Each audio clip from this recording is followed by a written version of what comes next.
Over the next 2 minutes, I want to make you think about and reflect on how much information you present students with at any one given moment in time.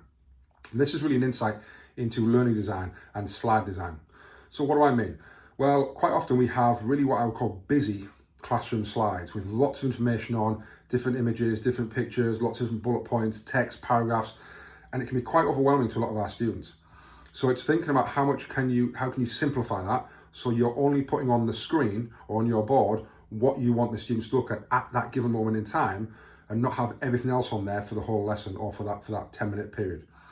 Even if you're stood there and you're actually directing their attention to, we're looking at this paragraph or this image, if you've got lots of other things around the outside, quite often their eyes will be strayed, they'll be looking around and they'll be engaged by other things.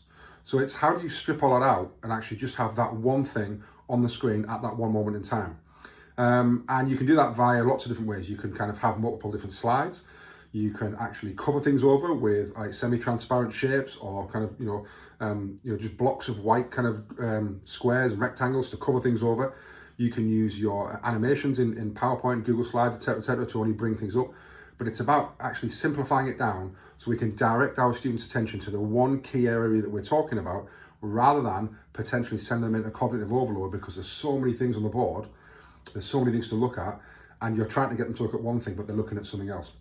The same goes when we're using bullet points. Actually, let's just have one on the board at one time. Let's get rid of all the rest.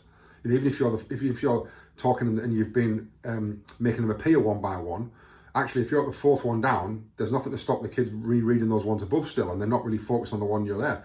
So if you're, let's just have one at a time on there. So if we're at the fourth one down, let's just have the fourth one on the board, get rid of everything else. Really easy to do, but thinking about how can we simplify the information, how can we make sure we are targeting our students' eyes on exactly what we want, and we need to think about our slide design and our learning design to do that.